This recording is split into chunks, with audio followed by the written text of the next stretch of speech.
Today we get to talk about a cool subject, or at least I think it is, aquaculture education. I hope I said that right. We're going to ask the educator, Bryan Butler with Ocean Springs High School with the CTE program there. They're up to some pretty cool things. Hey, Bryan. Hey, how are you? I am doing well. Did I get it right? Aquaculture.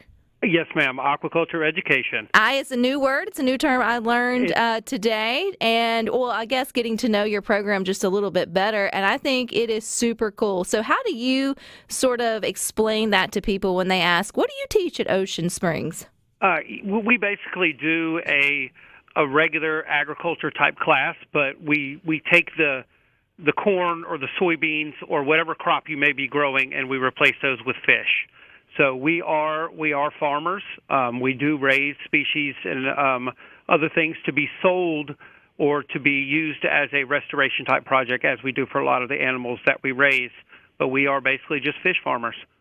Which is it lends itself to, I guess, the industries here in Mississippi, particularly, I think, catfish. But are there other aquaculture, I guess, job opportunities within Mississippi outside of catfish?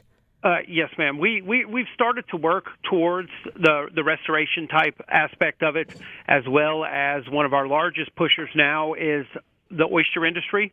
Oysters have become a very, very large part of aquaculture, as you've seen on off-bottom aquaculture places that have started popping up all over the place, as well as our restoration efforts to get those back into the areas or anywhere that has had a lack of the oyster population over the recent years. So combine that with the engineering or the farming aspect of it, and aquaculture is all over our coast.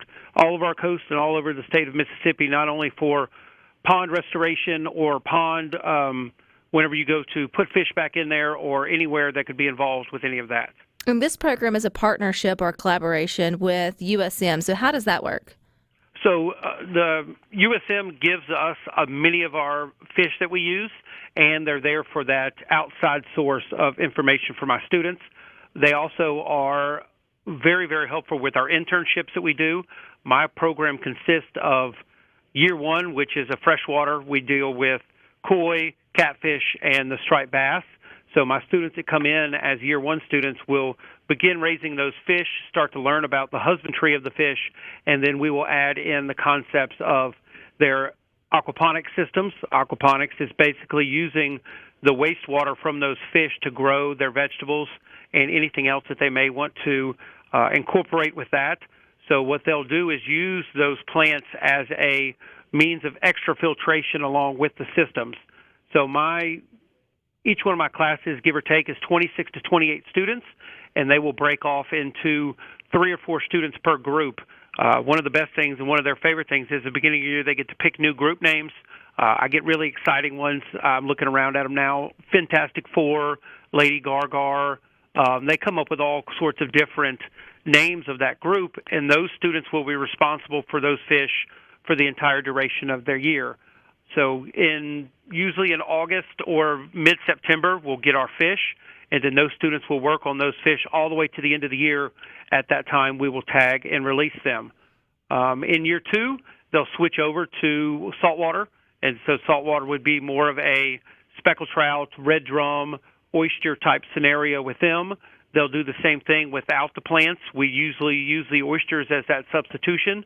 And then in year 3 is where USM comes into a large part of it, is we actually have a year 3 program to where usually 8 to 10 of my students will go and actually work during the school day as part of the Mississippi Work-Based Learning Program to work with those scientists and employees at the research lab to get that extra bit of aquaculture information that they crave. It's so cool. I'm so jealous. Why didn't we have this in high school? How many of these programs, these aquaculture programs, or part, I guess, ag, are throughout Mississippi, or is it sort of geared towards the Gulf Coast? We actually have 2 right now. I'm working on several more. We are a relatively new program in the state.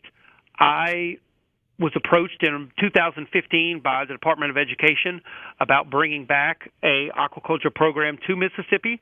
We originally had one at Jefferson Davis campus down on the coast in the early 2000s, but after Katrina, they disbanded it, and it was no more. And so basically, whenever we were approached and got the idea, we decided to revamp everything. That includes curriculum. We had to come up with different ways for the greenhouses, and all that stuff have changed since the early 2000s. So it was a rebuild process, and we're excited to add on. Shortly after that, Moss Point joined us. Moss Point has a very, very good aquaculture program, and they work on algae species, oysters, and things of that sort. Ignacio is the teacher over there, and he's got everything going really well and got everything together. We work on a lot of different projects together. But we are hoping to expand to several different schools in the next couple of years. I don't know an actual number, but of the schools, I should say. But we're looking at probably 3 or 4 schools next year, and then trying to add to it after that. I think that's really neat and something for parents to think about or sort of look for or encourage their kids. I mean, I would have totally taken this class. This would have been something I would have been all over, Bryan. And you mentioned, too, part of it is that you tag the fish. So is that ma'am. for a long-term sort of research study, or what we're looking for if they get caught or they get, netted at some time, or what's the tagging for? It's one of those things. It's one of those things for not only for data collection for the students, but also to see where their fish are traveling or if they survive and anything along those lines. We used to do what's called a pit tag in the operculum of the speckled trout, but the only way that we would be able to determine that fish was tagged if we had a wand. So we would basically have to scan that fish, and that information would come up. My students, with help from Department of Marine Resources, have started doing what I call a spaghetti tag, but it's more or less the little tag that sticks out of the back of the fish, and those will be able to be caught by fishermen out in the water, and then they will be able to call in and give us their location, the size of the fish, and everything, so I can tell those students that their fish was caught. So now we will have, this year we released 735 speckled trout, 700 red drum, and 1,100 of the striped bass, and all of those fish were tagged.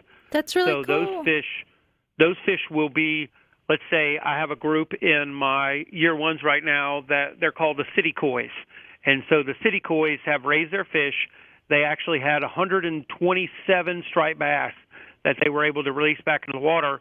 So if they get one and I say, hey, guys, 1193 was caught in North Van Cleve, 11 miles from where you released it, and now it's grown 9 inches and gained 2 pounds. So they'll be able to look at that fish from the beginning of when it was tagged up until this point and see growth rates and everything on it. So cool. What was release day like? I mean, you're letting your little babies out into the water. Were the students excited? They were excited, but it's kind of bittersweet because they know that if they're year 2 students, they know that their time. If they're year 2 students and they're seniors, they know that their time in the greenhouse is coming to an end, and that's a big thing from them because they've been a part of it for 3 years. But the excitement of the new classes starting and being able to get those fish back out into the water is one of their favorite things. We do a competition to see who has the best survival rate and who has the largest fish. So they are in competition for that. So they'll be screaming out sizes and numbers as we are collecting them to put in the haulers to bring to the research lab.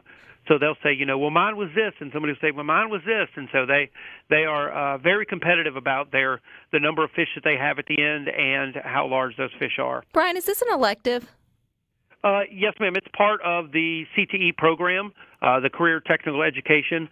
They actually receive an elective credit for the first year, and then after that, year 2 is one of their science credits, and then I'm working towards year 3 being actually a college-level science credit. I just haven't gotten the Department of Education to agree with me on that as well. Well, hopefully they're listening to good things, and I say give him 2 thumbs up for what he's doing there with aquaculture education. Bryan, I think this is really neat.